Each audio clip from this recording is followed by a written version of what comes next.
Oi pessoal, então como vão? Estamos aqui gravando mais um vídeo. Eu tô com muito sono, de verdade eu tô com bastante sono.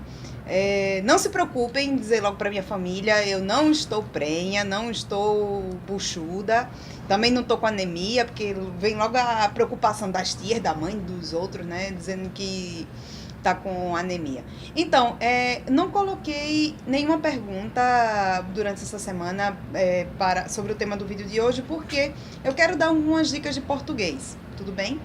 E sempre vamos poder fazer algumas coisas variadas também, não só perguntas e respostas. Por exemplo, meu pai já estava dizendo esses dias que eu tenho que dançar de novo, porque ainda não estou famosa, então tenho que dançar de novo, segundo ele, né?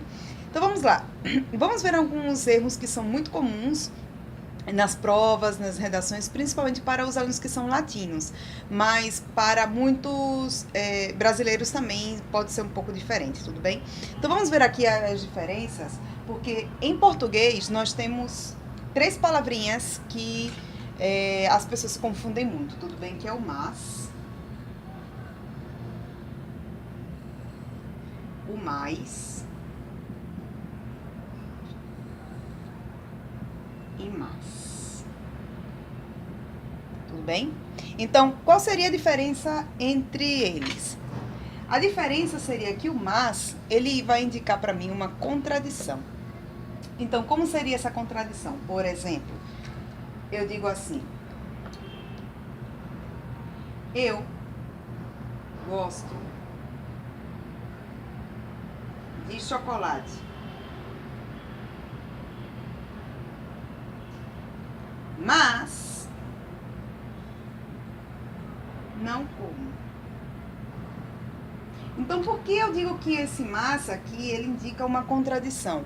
Porque o normal, se eu gosto de chocolate, o normal que se espera é que eu coma chocolate.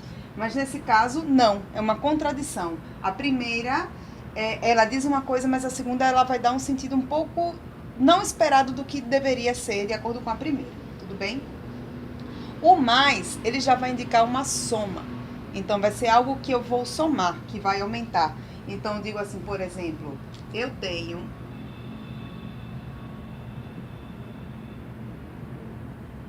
chocolate.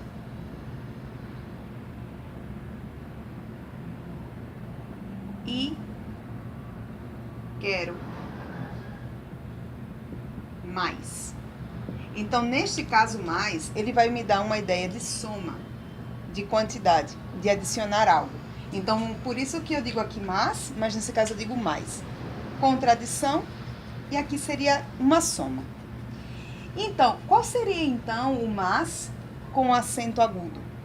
Então, mas com acento agudo, primeiro a gente vai ter que entender outros princípios. Por exemplo, tenho aqui a palavra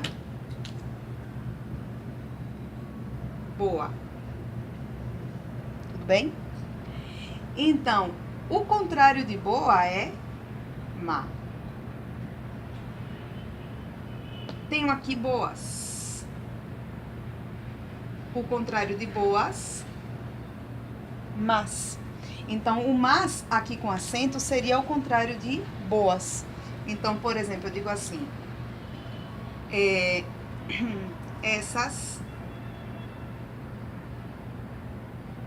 vizinhas são más. Tudo bem? Porque nesse caso, eu estou dando aqui uma qualidade para as vizinhas. Tudo bem?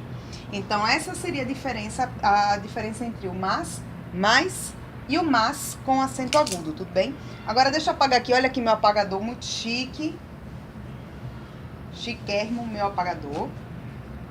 Tudo bem? Aí, vamos ver agora outras diferenças. Que são muito comuns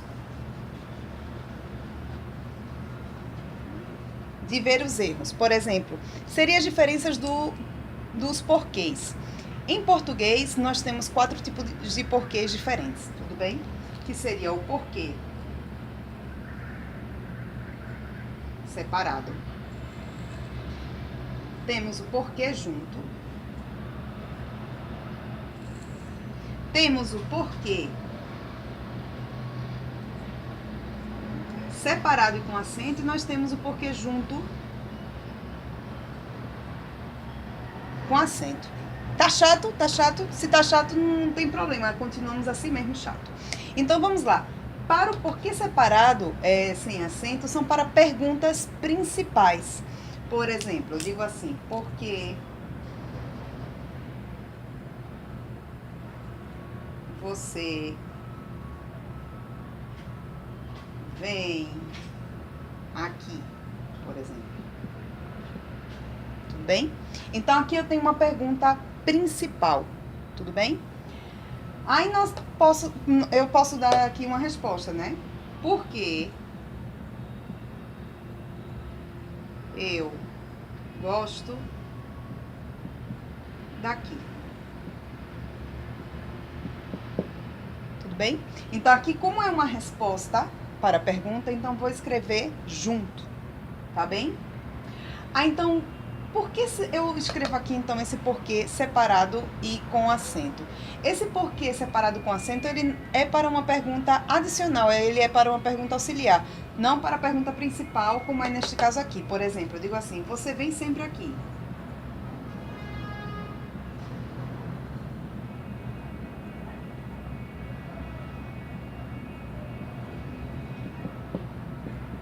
Por quê? Ou também, nesse caso, eu poderia fazer a pergunta aqui, você vem sempre aqui, por quê? Esse porquê não é minha pergunta principal. Essa é minha pergunta principal, tudo bem? Você vem sempre aqui, por quê? Então, é uma pergunta auxiliar. Então, aqui vai ser a resposta principal que eu quero. E aqui, neste caso, vai dar uma resposta complementar à pergunta principal, tudo bem? Então, o porquê junto com acento, que seria? O porquê junto com acento, ele pode ser substituído por motivo ou razão. Por exemplo, eu não sei.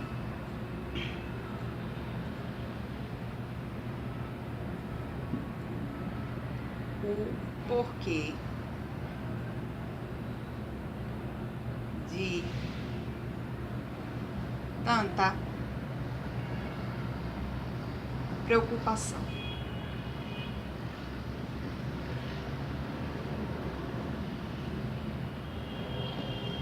Então, por que neste caso aqui eu posso substituir, por exemplo, eu poderia dizer, eu não sei o motivo de tanta preocupação. Eu não sei a razão de tanta preocupação. Então, quando eu tenho essa palavrinha aqui e eu posso substituir por motivo ou razão, então ele vai ser junto e com acento. Tudo bem? Então, pessoal, essas são as dicas de hoje. Espero que vocês tenham gostado. Eu pretendo colocar mais dicas também, porque tem vários errinhos que são muito comuns, não somente para os alunos que estão estudando português como língua estrangeira, mas também para muitos brasileiros que têm algumas dúvidas, tudo bem? Então, vamos ficar por aqui hoje. Então, até mais. Até o próximo vídeo.